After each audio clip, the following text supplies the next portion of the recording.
Karena di salib itu ada jin kafir.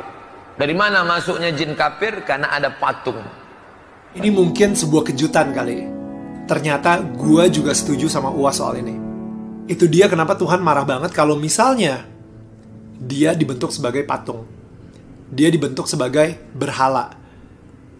Sekali lagi, coba baca Yesaya 44 ayat 13 sampai 20. Di situ Tuhan sendiri sampai bilang gitu kalau ini kayu yang lu gunakan untuk membuat patung yang cantik, yang indah, yang ganteng, dan patung yang sama lu gunakan buat masak, buat bakar kayu untuk menghangatkan badan lo.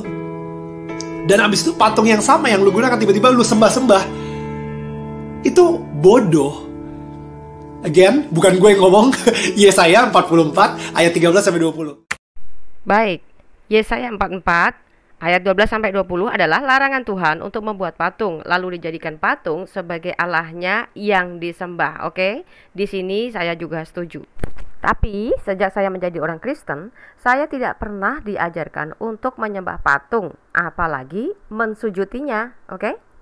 Dan mungkin gue juga nggak akan mungkin pernah mau jadi Kristen kali ya, kalau cara menyembah Yesusnya pun mesti sujud nungging ke patung Yesus atau ke salib. Tapi Yesus justru memerintahkan kita untuk menyembahnya dalam roh dan kebenaran. Tidak pernah satu kali pun Yesus menyuruh kita untuk menyembah patung loh, Daniel.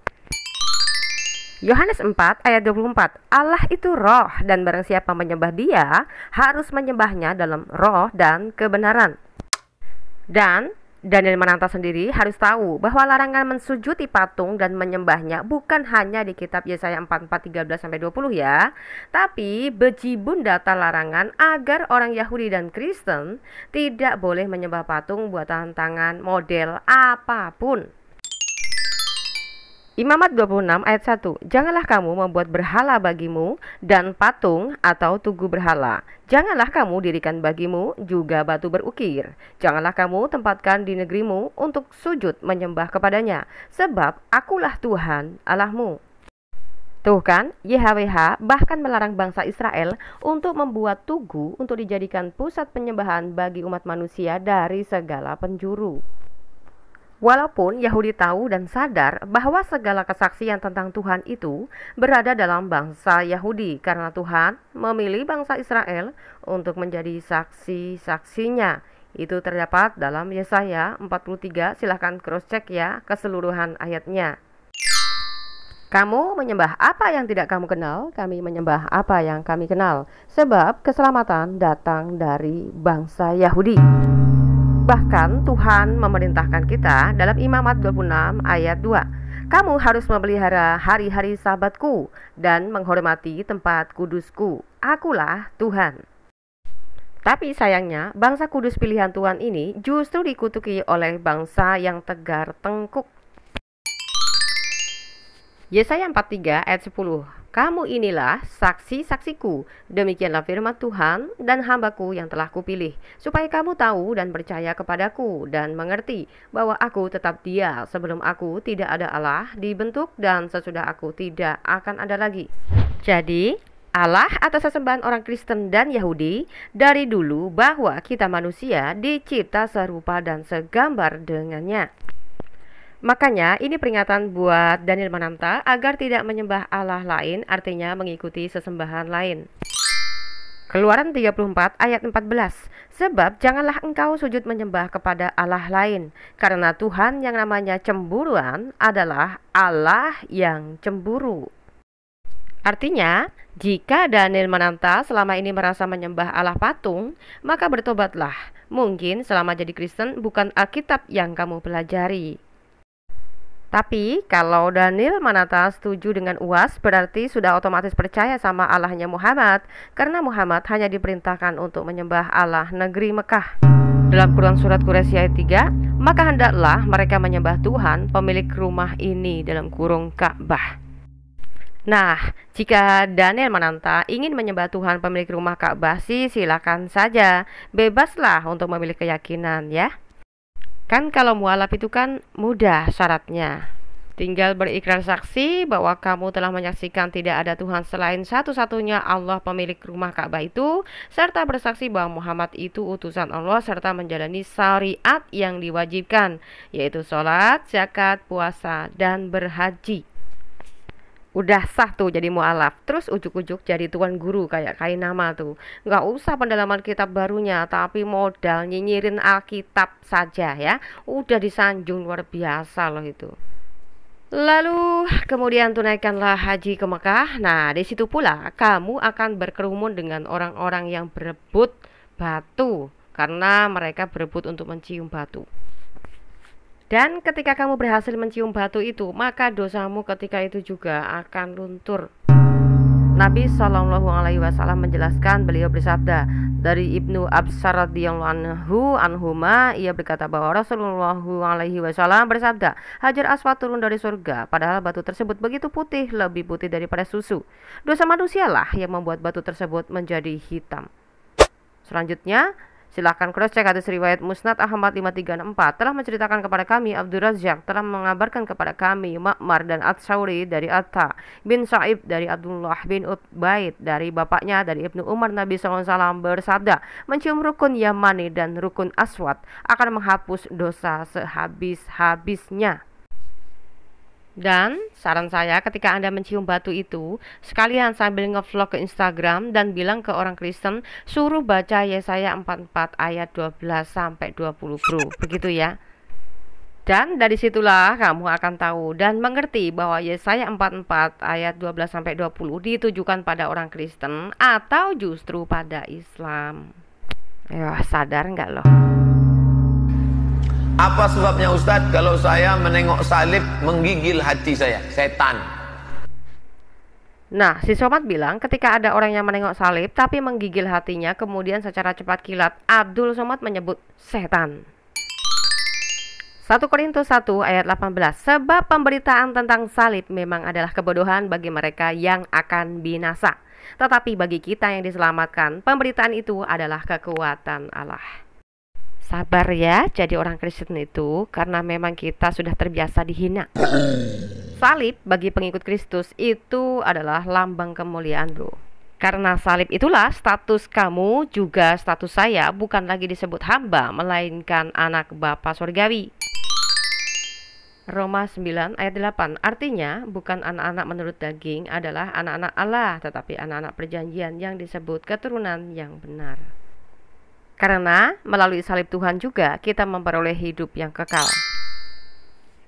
1 Yohanes 2 ayat 25, dan inilah janji yang telah dijanjikannya sendiri kepada kita, yaitu hidup yang kekal. Yohanes 11 ayat 25, jawab Yesus, akulah kebangkitan dan hidup. Barang siapa percaya kepadaku, ia akan hidup walaupun ia sudah mati. Buat saudaraku dari Mananta, bertobatlah, karena dengan setuju ungkapan UAS yang menyebutkan dalam salib ada jin kafir dan menurutmu ada roh najis, maka kemungkinan besar ucapanmu akan melukai banyak orang Kristen itu sendiri. Elohim yang kita sembah bukan seperti Allahnya Abdul Somad bro. Jadi jika kamu menyerang orang Kristen dengan Yesaya 44 ayat 13-20 itu sangat melukai iman Kristen yang sama sekali tidak pernah menjadikan patung salib, patung segitiga, atau patung kubus sebagai pusat penyembahan kami. Jadi adakah jin mampu memuji Tuhan dengan menyebut haleluya atau puji Tuhan? Tapi jin dalam Islam bisa mualaf bro. Jadi mana yang waras? Mari kita perhatikan sekali lagi ungkapan soal salib yang dinistakan UAS. Saya terlalu terbayang salib, nampak salib, jin kafir sedang masuk. Karena di salib itu ada jin kafir. Dari mana masuknya jin kafir? Karena ada patung. Kepalanya ke kiri apa ke kanan? Ada yang ingat kan? Jin kafir itulah yang mengajak. Makanya kalau keluarga kita di rumah sakit, di dalamnya ada jin kafir itu tutup itu. Kalau sampai dia sakratul maut, kita tak ada di situ. Dia sedang diajak jin kafir. Berhasil. Berapa keluarga orang Islam yang mati dalam keadaan su'ul khotimah? Dipanggil jin, haleluya, mati kafir. Nauzubillah. Selamatkan orang Islam yang sampai mati su'ul khotimah. Kalau kau tak sanggup mengkafirkan dia waktu hidup, kafirkan dia menjelang kematiannya. Tak juga sanggup, antar dia ke makamnya pakai ambulan C, lambang kafir. Balik dari sini beli pilok, hapus itu, ganti bulan sabit merah.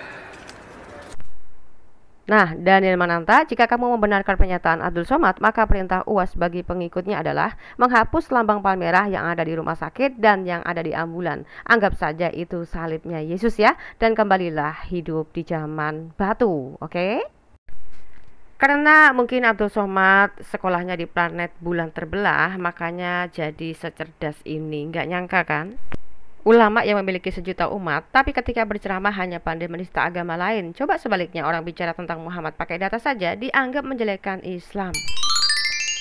2 Petrus 2 ayat 1. Sebagaimana nabi-nabi palsu dahulu tampil di tengah-tengah umat Allah, demikian pula di antara kamu akan ada guru-guru palsu. Mereka akan memasukkan pengajaran-pengajaran sesat yang membinasakan. Bahkan mereka akan menyangkal penguasa yang telah menebus mereka, dan dengan jalan demikian segera mendatangkan kebinasaan atas diri mereka. 2 Petrus 2 ayat 3. Dan karena serakahnya guru-guru palsu itu akan berusaha mencari untung dari kamu dengan cerita-cerita isapan jempol mereka. Tetapi untuk perbuatan mereka itu hukuman telah lama tersedia dan kebinasaan tidak akan tertunda. Oke, saatnya sekarang saya ingin menunjukkan mana yang layak dikenang sebagai sejarah yang bermakna dan mana sejarah yang tidak ada kejelasannya atau tidak bermakna sama sekali. Dimulai dari peristiwa penyaliban Yesus. Apa alasan prasejarah dunia ini harus dikenang sampai sepanjang masa?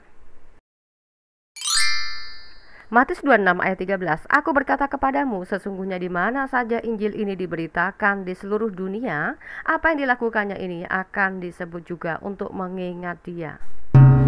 Dan pertanyaannya, kenapa harus dikenang, saudara? Karena Injil itu Yesus sendiri, maka yang kami kenang adalah tentang karya keselamatannya.